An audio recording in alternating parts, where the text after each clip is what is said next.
Hello and welcome to Within the Frame. Coming to you live from Seoul, I'm Han Da-eun. A historic showdown between U.S. President Joe Biden and former President Donald Trump is set for Thursday local time. The incumbent president and his presumptive opponent will go head-to-head on a wide range of hotly contested issues in a televised debate that breaks with tradition in many ways at CNN's studios in the swing state of Georgia. With no clear winner in many of recent polls, it'll be a make or break moment for both candidates who need a pivotal momentum to win over undecided voters. To walk us through the key watch points of the debate and help us understand the possible impact of their first televised battle on the race to the White House, Jeong-hun, professor at the Korea National Diplomatic Academy, joins me in the studio. It's great to have you back. My pleasure. For a voice straight from the U.S., we also have Frank Januzzi, President and CEO of the Maureen and Mike Mansfield Foundation, joining us virtually. It's a pleasure to have you on our show. Good afternoon. It's nice to be back. All right, Mr. Januzzi, I want to start off with you. The first TV debate between Biden and Trump, set for Thursday, will be the earliest televised U.S. general election debate since 1960. Why is it set at an unusually early date? Can we draw significance from the timing of the event? Well, in part, I think this does reflect the eagerness of both candidates to try to set the tone early. Voting has changed in the United States presidency. Many states began voting as early October, a month before the normal in-person voting day. And so the traditional schedule of debates organized through nonprofit organizations like the League of Women Voters that began in September really just doesn't work for today's modern U.S. politics. And then in addition, you've got the fact that CNN will host this debate. They are a commercial news agency, a competitor perhaps of Arirang. And their goal is to make some money by driving record numbers of viewers to this event. And so there's no time like the present. But I think it essentially reflects that both candidates know that they need to set expectations among voters early because the minds are already mostly made up and they're fighting for a dwindling number of independent voters and they want to reach them as soon as possible. And so a couple of factors led to the early debate, which include, as you mentioned, both Biden and Trump wrapping up the primaries way earlier than usual. And as you highlighted, as both candidates both viewed that jolting Americans to attention sooner than later about the choices they have to make works in favor for both of them. Now, Professor Min, aside from the timing, there are several other factors that break with tradition of U.S. presidential candidate debates. Tell us what we can expect on Thursday's debate, and do you expect the debate to have a significant impact in defining the early terrains of their rematch? Yes, as Mr. Januzzi mentioned, tomorrow's debate will be the earliest debate in U.S. modern history because it will be held in June. Originally, the four presidential and vice presidential debates sponsored by the CDP, Commission on Presidential Debates, were scheduled to be held between September and October. But it didn't reflect the changing aspects of presidential debate this year. So both candidates decided to have alternative debates sponsored by CNN and ABC. And two debates will be held between June and September. In addition, the debate will last 90 minutes and will be held without an audience. And the participants' microphones will be muted when they are not slated to be talking. It's mainly because we can clearly remember what happened 4 years ago when the two candidates got their debates. It was not easy for the participant to address their issues because the constant interruption by the other competitor. And meanwhile, regarding the impact of the presidential debate, I think the upcoming debate will make a meaningful impact on specifically how late deciders will make up their minds in November. Typically, these voters pay attention to short-term factors for their voter choices during the campaign season, and the presidential debates can provide them with relevant information about the candidates, parties, and issues. And the voters tended to pay more attention to the first debate than the following debates. And considering that the two presidential candidates, Biden and Trump, have got neck-and-neck competition nowadays, so it is likely that many voters will watch the debate tomorrow. So there'll be no audience, and in particular, the microphones will be turned off when it's the other speaker's turn to speak. But CNN offered a glimpse into the actual studio of where the debate will be held, and the two candidates will actually be standing very close to each other, like about an arm's length when fully stretched out. So there are questions on whether Mr. Trump, known for his frequent interruptions during debates, will remain silent when it's not his turn to speak. Right. But hopefully the new rule will fulfill its purpose. Now, you mentioned that the debate will have a meaningful impact in the race. What will be the strategic imperatives of Biden and Trump? What are expected to be their core strategies to get what they want through this debate? Yes, I think the two candidates have distinct campaign strategy and messages to receive support from voters. On the one hand, the core strategy of President Biden is to emphasize that President Trump is a threat to the American democracy, and he should not be reelected for the future of the country. And as you know, President Trump is facing legal challenges like being convicted in a Hershey money trial, alleged mishandling of classified documents, and alleged efforts to overturn the results of the presidential election in 2020. And President Biden is also raising the issue of abortion as the freedom of American people. In 2022, the landmark decision about abortion, Roe v. Wade, was overturned by the Supreme Court. And it affected the vote choice of the 2022 midterm elections, and it is still considered, abortion is still considered as one of the important election issues this year. So by stressing his pro-choice position and making a pledge to enact a federal law to protect the reproduction rights, President Biden will try to differentiate himself from his competitor at the debate. And on the other hand, the core strategy of President Trump is to make this presidential election as an opportunity to evaluate the performance of Biden government.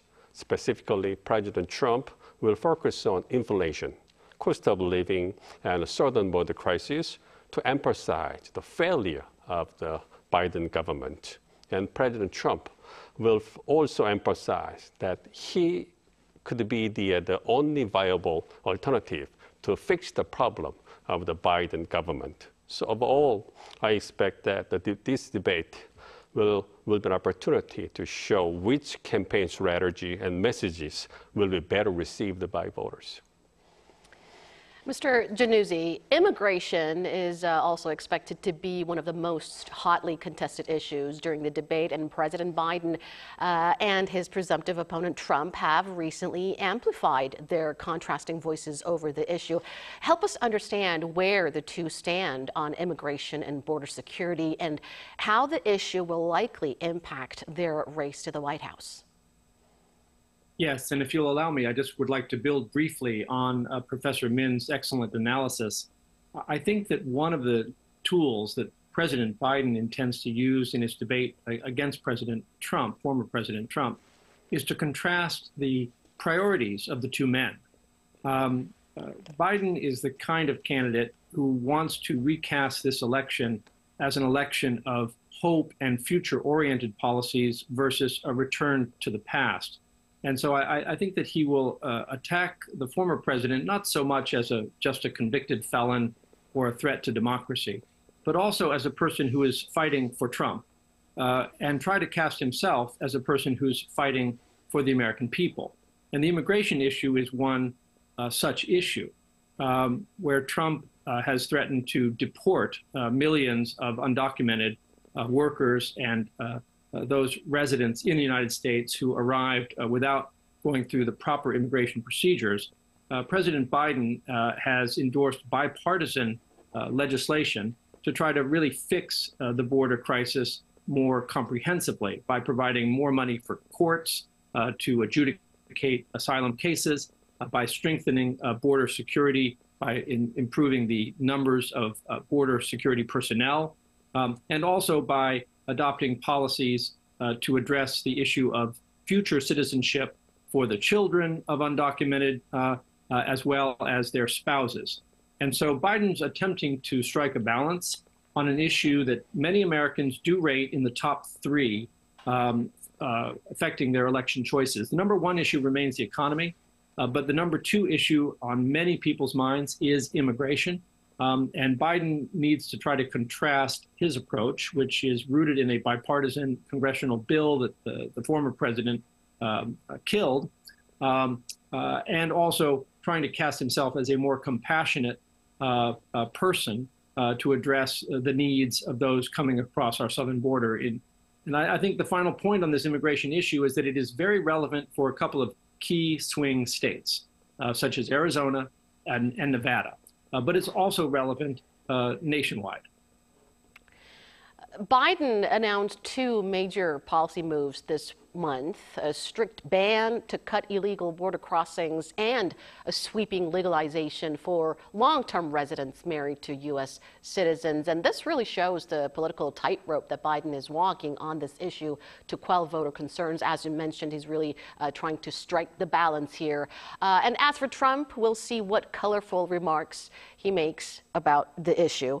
Now, the economy also remains, as you mentioned, a top priority for most American voters. What sort of back and forth do you expect in key economic areas such as inflation, interest rates, job markets, and tax cuts? Well, the irony here is that both presidents actually have pretty good economic records on which to run. President Trump had created, under his watch, 6 million jobs in the United States prior to the COVID epidemic, which erased all of those jobs and more. President Biden's record is even more extraordinary. He has the greatest job creation of any president in his first term, 15 million jobs. And even if you subtract the 6 million lost during COVID, that's still a very impressive 9 million plus new jobs created under the Biden economy. So we have record low unemployment.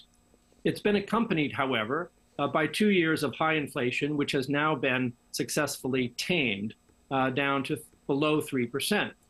But people's impressions when they go to the grocery store, when they go to the restaurant, and they have to pay more for goods and services than they did 4 years ago, people's impressions are still that prices are too high, even though the inflation rate has been tamed. So Biden and Trump are going to, again, I think, try to present themselves as good masters of the economy. But Biden's challenge is a little greater because of the shock of inflation. Every month that goes by between now and November, when inflation remains modest and people's wages are recovering, and with the stock market at record highs, is a month that is a good month for President Biden. But there's a race between people's perceptions of the economy and the reality of that economy. And the perceptions are still lagging. And this is why a majority of voters nationwide still rate Trump more highly as a manager of economic affairs than they do Biden. And I think that the economy, it will be the single most important issue driving voters in November, especially independent voters. So the U.S. saw strong jobs data under the Biden administration, but the inflation still remains high. And as you mentioned, Americans tend to give Trump the edge over Biden on the economy, as shown in polls after polls, which is perhaps one of the reasons why Trump, despite all his reputations, still has substantial supporters. And recent surveys have routinely shown that voters feel they'd been better off financially 4 years ago than they were today. So it'll be interesting to see how Biden battles that general consensus. Now, moving on, Professor Min, Israel's war in Gaza is considered Biden's painful vulnerability, while Mr. Trump claims that the conflicts in Europe and the Middle East would have never happened if he were in office. How do you expect the two to battle it out on foreign policy and about the wars going on in Ukraine and in Gaza? Yes, and before talking about the Israel-Hamas war, I want to stress again that the economy is the number one that driving the force in terms of this upcoming presidential election in November. And it seems that the Israel-Hamas war has worked negatively for the voter support for President Biden. As you know, it has been over 8 months since Hamas attacked Israel in last October. And the Biden government has supported Israel and provided military weapons and supplies for each ally. And it has been reported that many civilians in Gaza were killed when Israel conducted the military operations to eliminate the Hamas combatants there. And then the many American voters, like especially the younger voters and the Palestinian Americans, were angry at the civilian casualties and humanitarian crisis in Gaza, and they expressed their disappointment and grievance against President Biden. And these voters tended to be more democratic in their vote choice. So if President Biden loses their votes in November, it would not be easy for him to win in the key battleground states like Michigan and Pennsylvania. So for President Biden's electoral bid, it's important. When the Israel full-scale military operations in Gaza will be finished and the humanitarian crisis in Gaza will be over. For President Biden, it would be more beneficial if the things will be cleared sooner or later. And meanwhile, unlike the Israel-Hamas war, Ukraine war is almost forgotten to American voters, I think. So it means that war in Ukraine is unlikely to have a significant impact on voter decisions in November. It seems that fewer voters in the U.S. are interested in what's going on in Ukraine, and while more voters care about how responsibly U.S. government makes a contribution to support Ukraine. And if Trump wins in November, there is a possibility that Ukraine will be forced to show up for making a peace treaty with Russia. So the outcome of the presidential election will make a huge impact on the destiny or future of Ukraine. For South Korea, alliance-related issues such as defense cost sharing or U.S. relations with NATO or its other key allies are crucial concern for the country's own national security reasons. How do you expect Biden and Trump to address those issues?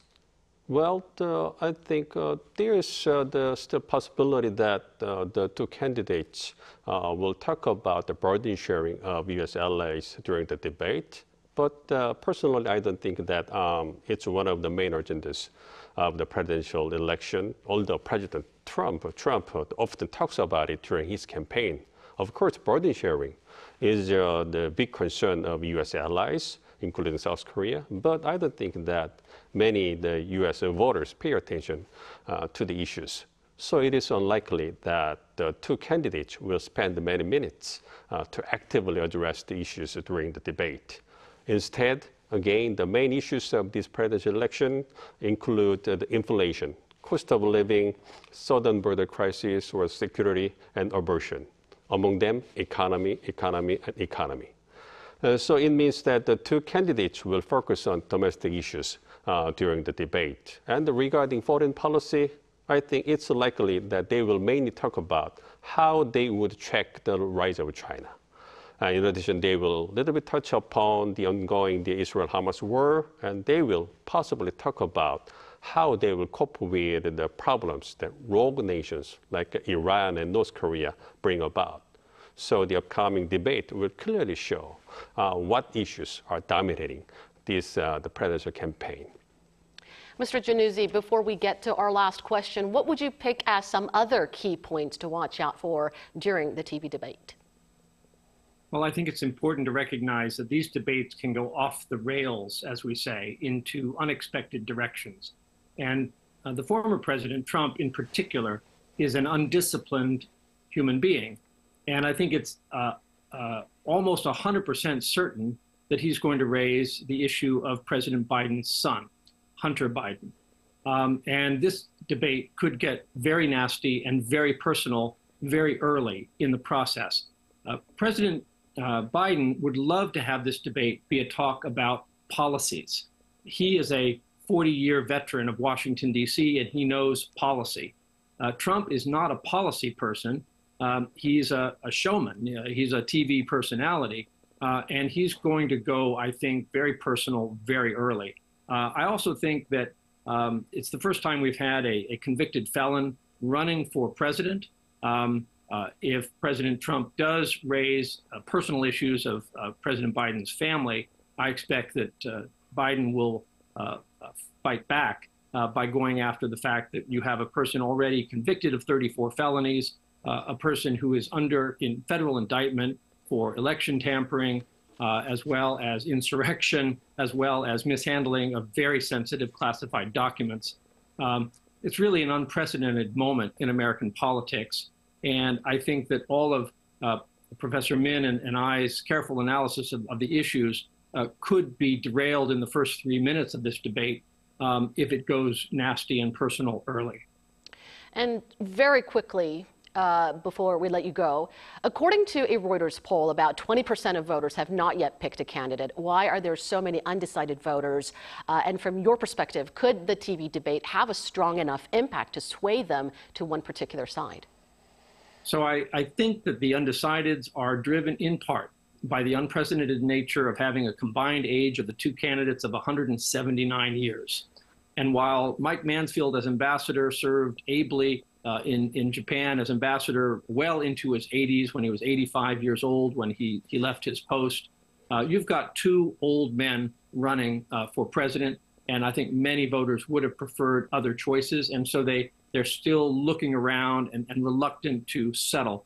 I think this debate will be meaningful, not because it will sway most voters. Most voters have already made up their minds. But for those undecideds, even a small shift in their loyalties from one candidate toward the other in an election which is projected to be extraordinarily close could have a very significant impact in November. And I think that what those voters may be looking for, in addition to the wild card issue of things like abortion rights, is character. And we saw that Trump's conviction did move some voters toward Biden. I think that character issues that become visible over the course of this debate may help to sway a few of those undecided voters, which candidate they essentially like more. Well, I can't wait to watch the debate myself. It'll be held at 9 p.m. Eastern Time. That's 10 a.m. tomorrow here in Korea. And we'll be watching very closely on who the winner of the debate will be, as well as its impact on the landscape of U.S. presidential election. Thank you so much, both of you, for sharing your perspectives. Thank you. 감사합니다. And that's all from our team today. Thank you for watching. Keep it tuned to Arirang for more news updates throughout this evening. Goodbye for now.